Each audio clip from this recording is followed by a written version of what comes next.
আপনি একটা দিনের অনুষ্ঠানের জন্য আপনি লাখ লাখ টাকা খরচ করে ফেলছেন, যে অনুষ্ঠানটি 3 মাস 6 মাস পর আর কারো মনে নাও থাকতে পারে।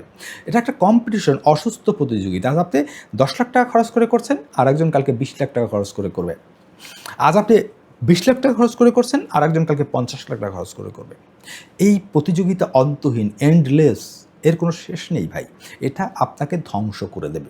আপনি আরেকটা জিনিস দেখেন যে হ্যাঁ অমুক বড় লোকে করেছে, আরে ভাই আপনি মুকেশ আম্বানির তার ছেলে মেয়ের বিয়ের সাথে তুলনা করলে হবে? সে তার বার্ষিক যে ইনকাম বা তার যে নেটওয়ার্থ, তার 0.05% খরচ করেছে ছেলে মেয়েদের বিয়ে।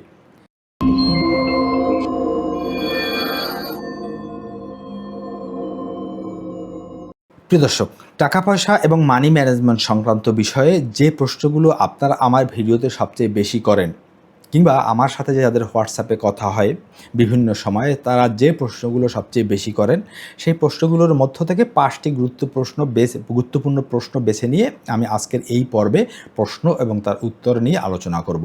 যে 5টি প্রশ্ন আজকে আলোচনা করব সেটা হলো, অনেকেই বলেন যে ভাই অফিসের কলিগরা সবাই নতুন মডেলের আইফোন বা স্মার্টফোন নিচ্ছে বা বাইক নিচ্ছে কিস্তিতে, আমারও খুব ইচ্ছে করে ইদানিং এই যে ইএমআই বা বাই নাও পে লেটার অপশনগুলো ব্যবহার করা কি আসলে স্মার্ট বা বুদ্ধিমান সিদ্ধান্ত হবে। 2 নম্বরে যে প্রশ্নটি বেশি আসে, আমাদের সমাজ তো ধুমধাম করে লাখ টাকা খরচ করে বিয়ে না করলে মান সম্মান থাকে না, কিন্তু বিয়ের এই বিশাল খরচ মেটাতে গিয়ে লোন নেওয়া কি ঠিক হবে? 3 নম্বরে, আমি একটা ব্যাংকে ডিপিএস করতে চাই, নাকি জমি কেনা ভালো, নাকি শেয়ার বাজারে যাব, কোনটাতে সবচেয়ে বেশি লাভ? ইউটিউবে বা ফেসবুকে দেখি অনেকেই রাতারাতি কোটিপতি হওয়ার অ্যাপ বা স্কিমের কথা বলে। সাধারণ মানুষ কিভাবে বুঝবে কোনটা আসলে ইনভেস্টমেন্ট আর কোনটা ভুয়া স্ক্যাম? 5 নম্বরে সর্বশেষ যে প্রশ্ন, যে ভাই আমার বয়স এখন 45 বছর, সারা জীবন শুধু সংসার চালিয়েছি, ভবিষ্যতের জন্য কিছুই করা হয়নি, এই বয়সে এসে কি আর্থিক স্বাধীনতা পাওয়া সম্ভব, তা কি আমার জন্য অনেক দেরি হয়ে গেছে? দেখুন 5টি খুব গুরুত্বপূর্ণ প্রশ্ন, এবং আমি জানি এক একটি প্রশ্নের উত্তর দিতে গেলে অনেক লম্বা সময় লেগে যাবে। আমি মোটামুটি একটা সামারি দেবার চেষ্টা করব, উত্তরগুলো বিস্তারিত না বাড়িয়ে।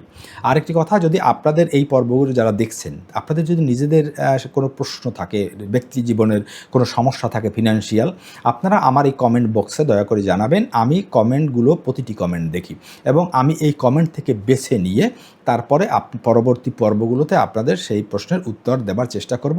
আর এখন থেকে প্রতি সপ্তাহে আমার এই চ্যানেলে শনিবার এবং বুধবারে 2টি করে প্রশ্নোত্তর পর্ব থাকবে। আশা করি আপনারা অনেক গুরুত্বপূর্ণ বিষয় জানতে পারবেন। যাই হোক, অফিসের কলিগরা সবাই নতুন মডেলের আইফোন বা বাইক কিনছে। মূলত উনি বলতে চাচ্ছে যে ইদানিং সবাই দেখছি আইফোন বা স্মার্টফোন দামি দামি কিনছে, বাইক কিনছে, এবং তারা ইএমআইতে কিনছে, অর্থাৎ easy monthly installment, buy now pay later, এখন কিনুন পরে শোধ করুন।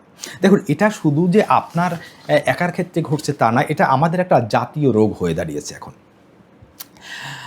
এখন কিনুন পরে পে করুন, ইএমআইতে। আর এই বিষয়টি কিন্তু আপনি দেখবেন রবার্ট টি কিওসাকির রিচ ড্যাড পুয়ার ড্যাড বইটি, সেখানে এই বিষয়টি তিনি আলাপ করেছেন যে মধ্যবিত্ত একটি র্যাট রেসের মধ্যে আটকে যায়। তারা যে টাকা বেতন পায় তা তো খরচ করেই, বাড়তি হিসাবে ইএমআইতে পণ্য কিনে, কিস্তিতে পণ্য কিনে, লোন নিয়ে পণ্য কিনে তারা একটা চক্রে আটকে যায়। এখন আপনি যখন একের পর, তখন ধরুন আপনি একটা আইফোন কিনলেন ইএমআইতে, এখন ওই আইফোনের কিস্তি তো আপনার 2 বছর 3 বছর পর্যন্ত চলবে।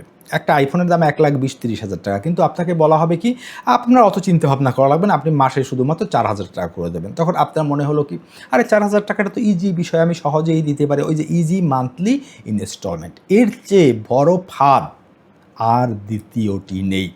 কারণ আপনি যখনই 3 বছর মেয়াদের জন্য একটি আইফোন কিনলেন ইনস্টলমেন্টে, তখন আপনি 2টো ঝুঁকির মুখোমুখি দাঁড়ালেন। প্রথমত, আপনার ওই চাকরিটি যতই অপছন্দ হোক না কেন, আপনি ওই ইএমআইয়ের ভয়ে আপনি ওই চাকরিটি আর ছাড়তে পারবেন না।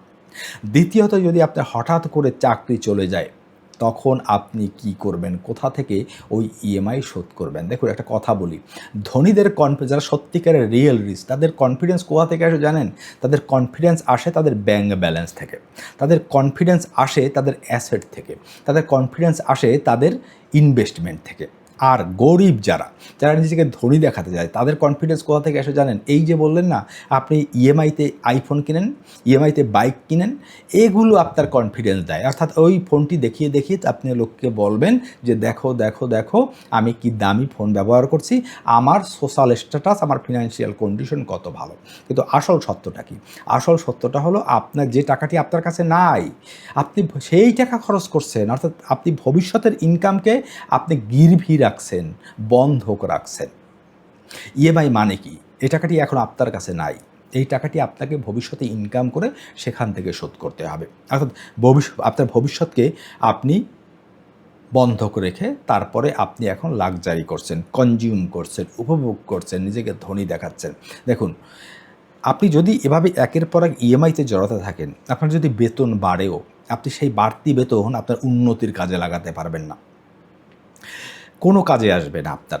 বেতন বাড়বে, আপনি নতুন আর একটা ইএমআইতে জড়াবেন, আপনি আর একটা লাক্সারি পণ্য কিনবেন, আপনি এসি কিনবেন, আপনি গাড়ি কিনবেন। মানুষের শখের কোনো শেষ নেই ভাই।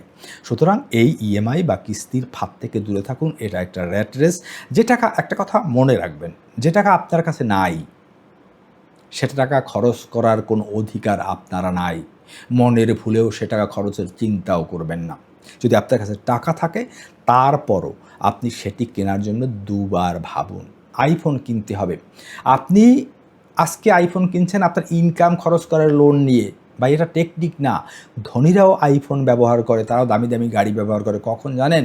তারা প্রাথমিক, আপনি আজকে ওই আইফোনটি না কিনে সেই টাকাটি কোথাও যদি ইনভেস্ট করেন, আপনি 5 বছর পর যে রিটার্ন পাবেন সেখান থেকে আপনি আরও বেশি দামি আইফোন কিনতে পারবেন। সেটা না করে আপনি ইনস্ট্যান্ট গ্রাটিফিকেশন চাচ্ছেন, আপনার এখনই লাগবে, না হলে আপনার স্ট্যাটাস থাকছে না। ভাই, ঋণ করে ঘি খাওয়া বাদ দেন, ভালো থাকবেন জীবনে।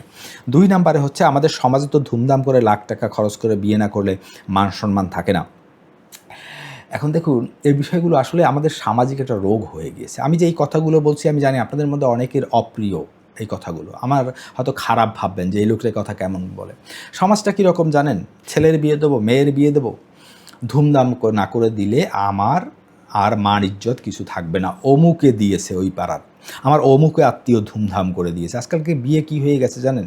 আগে বিয়েতে একটা দুটো অনুষ্ঠান হতো, আর এখন প্রি ওয়েডিং, পোস্ট ওয়েডিং, তারপরে গায়ে হল, মানে কত ধরনের যে ভাই অনুষ্ঠান রয়েছে, নতুন নতুন অনুষ্ঠান আবিষ্কার করা হয়। আপনার কথা মনে করে দেখুন তো, এই আমি যখন বিয়ে করেছি অনেক লোককে আমি খাইয়েছি। আচ্ছা, যাদের যাদের খাইয়েছি তাদের অনেকেরই, অধিকাংশ, বেশিরভাগেরই তো মনে নেই যে তারা আমার বিয়েতে গিয়েছিল। মনে করিয়ে না দিলে তাদের মনে নেই। আপনি একটা দিন মাত্র বিয়ের আনুষ্ঠানিকতা, তার জন্য আপনি লাখ লাখ টাকা খরচ করছেন, তার জন্য আপনি লোন নিচ্ছেন, জমি বেচছেন, আপনার সঞ্চয় ভেঙে ফেলছেন। কেন? সমাজকে আমার দেখাতে হবে, না দেখাতে পারলে আমি গরিব হয়ে যাব, তারা আমাকে গরিব ভাববে। আচ্ছা, অন্যে আপনাকে ধনী ভাবলো না গরিব ভাবলো, তাতে আপনার কী আসা যাবে? কালকে যদি আপনি না খেয়ে থাকেন না, তারা কি আপনাকে খাওয়াবে? কালকে আপনার বড় ধরনের একটা অসুস্থ হলে, লাখ লাখ টাকা চিকিৎসায় খরচের প্রয়োজন হলে, তারা কি আপনাকে 1 টাকাও দিবে? দিবে না। এই যে অন্যের চোখে নিজেকে ভ্যালিডেট করা, অন্যে কী ভাবলো সেটা দিয়ে নিজেকে মূল্যায়ন করা, এটি একটা অন্ধ এবং ডিস্ট্রাকটিভ চিন্তাভাবনা। আপনি একটা দিনের অনুষ্ঠানের জন্য আপনি লাখ লাখ টাকা খরচ করে ফেলছেন, যে অনুষ্ঠানটি 3 মাস 6 মাস পর আর কারো মনে নাও থাকতে পারে। এটা একটা কম্পিটিশন, অসুস্থ প্রতিযোগিতা। আজ আপনি 10 লাখ টাকা খরচ করে করছেন, আর একজন কালকে 20 লাখ টাকা খরচ করে করবে। আজ আপনি 20 লাখ টাকা খরচ করে করছেন, আর একজন কালকে 50 লাখ টাকা খরচ করে করবে। এই প্রতিযোগিতা অন্তহীন, এন্ডলেস, এর কোনো শেষ নেই ভাই। এটা আপনাকে ধ্বংস করে দেবে। আপনি আরেকটা জিনিস দেখেন যে হ্যাঁ অমুক বড় লোকে করেছে, আরে ভাই আপনি মুকেশ আম্বানির তার ছেলে মেয়ের বিয়ের সাথে তুলনা করলে হবে? সে তার বার্ষিক যে ইনকাম বা তার যে নেটওয়ার্ক, তার 0.05% খরচ করেছে ছেলে মেয়েদের বিয়ে। তাই দেখে আপনি ধার দেনা করে লোন নিয়ে আপনি ওই বিয়েটা করবেন। ভাই, একটু বুদ্ধিমান হন, আত্মঘাতী হবেন না, নিজের পায়ে কুড়াল মারবেন না। আপনি যে লাখ লাখ টাকা একটা দিনের অনুষ্ঠানের জন্য করছেন, সেইটা মোটামুটি একটা অনুষ্ঠান করুন, আত্মীয় স্বজন যাদেরকে না ডাকলেই নয়, এরকম একটা মোটামুটি অনুষ্ঠান করুন, আর বাদ বাকি টাকাটি আপনি কোথাও বিনিয়োগ করুন। 10 বছর পর আপনার এই বিয়ের অনুষ্ঠান যারা অংশগ্রহণ করছে তাদের মনে না থাকতে পারে, কিন্তু আপনি টাকাটি যদি আজকে ইনভেস্ট করেন না, 10 বছর পর আপনি কয়েক গুণের রিটার্ন পাবেন। লিখে রাখেন।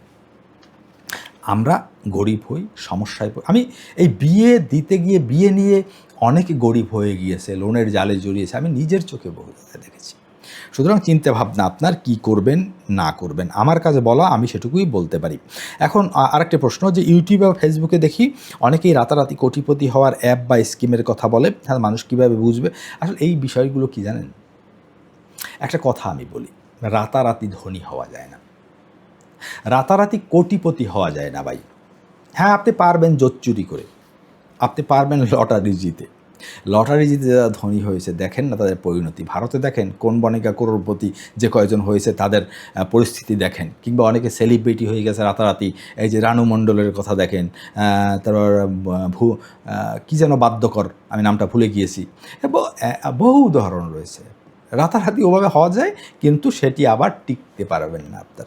আর বিশেষ করে ধনী তো আপনি রাতারাতি হতে পারবেনই না, সেটা অ্যাপস বলেন, গেট রিচ কুইক স্কিম বলেন, চিট ফান্ড বলেন। যেমন বাংলাদেশে একটা সময় ছিল ডেস্টিনি, আপনাকে রাতারাতি ধনী বানিয়ে দেবে। ভারতে অনেকগুলো চিট ফান্ডের ছিল এরকম, এবং এখনও রয়েছে। একটা কথা মনে রাখবেন, আপনাকে অনেক সময় অনেক লোভনীয় অফার দেওয়া হবে, সেটা অ্যাপস দিক আর যাই দিক। সারা পৃথিবীর সর্বোচ্চ যদি আপনি বিনিয়োগ করেন, নিরাপদ যে বিনিয়োগ রয়েছে, ব্যাংক যেমন সঞ্চয়পত্র, ট্রেজারি বিল বন্ড, আপনাকে সর্বোচ্চ 10 to 12% দিতে পারে না, 10 to 11%-এর মতো আপনাকে ইন্টারেস্ট দিতে পারবে। সেখানে কিভাবে একজন ব্যক্তি, একটা প্রতিষ্ঠান আপনাকে 1 মাসের মধ্যে 2 মাসের মধ্যে টাকা দ্বিগুণ 3 গুণ করে দেবে? ও কোথায় পাবে ওই টাকা ভাই? অযৌক্তিক, অবাস্তব, কোনোভাবেই সম্ভব নয়। এটা আপনার টাকাকে হাতিয়ে নেওয়ার জন্য। ধনী হওয়া একটা লম্বা প্রসেস, অনেক সময় লাগে, অনেক পরিশ্রম লাগে, অনেক কৌশল লাগে, অনেক কিছু জানতে হয়, তারপরে ধনী হতে হয়। দেখুন, আপনি যদি পৃথিবীর ধনী যারা রয়েছে তাদের কাছে সাধারণত 5% বা 5%-এর মতো লোকের কাছে পৃথিবীর 95% সম্পদ রয়েছে। এখন আপনি যদি ওই 5%-এর কাছ থেকে 95% সম্পদ কেড়ে নিয়ে পৃথিবীর সবার মাঝে সমানভাবে ভাগ করে দেন, দেখবেন পরবর্তী 10 বছরের মধ্যে এই যাদেরকে আপনি টাকা দিয়েছেন না, তারা আবার গরিব হবে, আর ওই 5% লোক আবারও ধনী হবে। সুতরাং কারণ কেন ধনী হবে? তারা ধনী হওয়ার সিস্টেম জানে, তারা রাতারাতি ধনী হতে চায় না, তারা জানে রাতারাতি ধনী হওয়া যায় না। সুতরাং আমার অনুরোধ হলো, গেট রিচ কুইক স্কিম থেকে দূরে থাকুন। এই ধরনের ফাটকাবাজি, ফাপড়বাজি, যে ব্যাংকের চেয়ে বা বৈধ বিনিয়োগের চেয়ে যে আপনাকে বেশি ইন্টারেস্ট দেওয়ার কথা বলবে, বা ও কোথা থেকে দেবে, সম্ভব না, অযৌক্তিক। আপনারা মানুষ দ্বিগুণ 3 গুণ লাভের কথা শুনলে ঝাঁপিয়ে পড়ে, অথচ আপনারা শেয়ার মার্কেটে বিনিয়োগ করতে চান না। শেয়ার মার্কেটে ঝুঁকি রয়েছে, তারপরে তো একটা স্বীকৃত বিষয়। সেখানে অ্যাটলিস্ট মোটামুটি যদি আপনি ভালোভাবে বুঝে শুনে করেন, হ্যাঁ আপনি লস হতে পারে, তারপর আপনার লাভও তো হতে পারে। মোটামুটি শেয়ার মার্কেট থেকে 12 to 20%-এর মতো রিটার্ন নিয়ে আসা যায়। মিউচুয়াল ফান্ড যেগুলো রয়েছে, আপনি মিউচুয়াল ফান্ডগুলোতে ইনভেস্ট করতে পারেন, বা বিভিন্ন ধরনের বিনিয়োগ রয়েছে। সুতরাং এভাবে নিজের পায়ে কুড়োল মারবেন না, আত্মঘাতী সিদ্ধান্ত গ্রহণ করবেন না। তো যাই হোক, সর্বশেষ যে প্রশ্নটি আমি বাদ থেকে গিয়েছিল, সেটা হলো, ভাই আমার বয়স 45 বছর, আমি সারা জীবন সংসার করেছি, কিছুই জমাতে পারিনি, আমি এই বয়সে কিছু করতে পারবো কি না? দেখুন, সারা পৃথিবীতে এরকম ভুরি ভুরি উদাহরণ রয়েছে, যে উদাহরণ অনেকগুলোই হয়তো আপনারা জানেন, যে আপনি বয়স কোনো ব্যাপার না। হ্যাঁ, আপনি আর্লি এজে শুরু করতে পারলে সেটা সবচেয়ে বেটার, কারণ পাওয়ার অফ কম্পাউন্ডিংটা আপনার জন্য বেশি কাজ করে। দেখুন, আপনি আপনার 25 বছর বয়স থেকে যদি 500 টাকা করে মাসে জমান, সেটা যে পরিমাণ টাকা আপনার 60 বছর বয়সে গিয়ে দাঁড়াবে, আপনি 40 বছর বয়সে যদি 10,000 টাকা করে মাসে জমান, তাহলে 60 বছরে সেই পরিমাণ টাকা দাঁড়াবে না। এটা হচ্ছে পাওয়ার অফ কম্পাউন্ডিং। এর কথা হলো, আপনি পারেননি, তার মানে কি আপনি পারবেন না? এই যে KFCর প্রতিষ্ঠাতা 65 বছর বয়সে তিনি একটি রেসিপি নিয়ে মাঠে নেমেছিলেন। 1000 মানুষের কাছে গিয়ে বলেছিলেন, আমার রেসিপিটি আপনারা কিনুন। 1000 মানুষ তাকে না বলেছিল, তারপরও তিনি হাল ছেড়ে দেননি। আজকে দেখেন পৃথিবী দাপিয়ে বেড়াচ্ছে KFC। এরকম বহু উদাহরণ রয়েছে। বয়স কোনো ব্যাপার না। আমি ভারতের একজন ফিনান্সিয়াল এডুকেটর বা কোচের ভিডিও দেখি, যার 69 বছর বয়সেও তিনি দিব্যি ভিডিও করে যাচ্ছেন। বহু মানুষ রয়েছে। সুতরাং দেরি হয়ে গেছে এটা ভাবলে আপনাকে চলবে না। বহু মানুষ রয়েছে দেরিতে শুরু করেও অনেক কিছু করে ফেলেছে, কারণ আপনি জানেন না আপনি কতদিন বাঁচবেন। আর যতদিনই আপনি বাঁচেন, লড়াইটা আপনি চালিয়ে যান। দেখবেন সময় ঠিকই আপনাকে গন্তব্যে পৌঁছে দিয়েছে। আপনি হ্যাঁ, অল্প বয়সে পারলে সবচেয়ে বেটার। কিন্তু আপনার ৪৫ বছর বয়স, আপনার ৫০ বছর বয়স 100% আপনি পারবেন। আপনি শুধু পদ্ধতিগতভাবে ফোকাস বজায় রেখে আপনি সঠিকভাবে কাজটা করে যান, আপনি অবশ্যই পারবেন। তো আজকের এই পর্বটি আশা করি আপনাদের জন্য হেল্পফুল হয়েছে। যদি হেল্পফুল হয়ে থাকে কমেন্ট করে জানাবেন। আমি যদি ভুল কিছু বলে থাকি সেটাও জানাবেন। আপনাদের যদি নতুন কোনো মতামত থাকে সেটাও জানাবেন। আর আপনাদের ব্যক্তিগত যদি কোনো জানার আগ্রহ থাকে, কিউরিওসিটি থাকে বা প্রবলেম থাকে নিজেদের, আপনারা সেটিও আমাকে কমেন্ট করে জানাতে পারেন। আমি পরবর্তী পর্বগুলোতে সেই প্রশ্নের উত্তর দেবার চেষ্টা করব।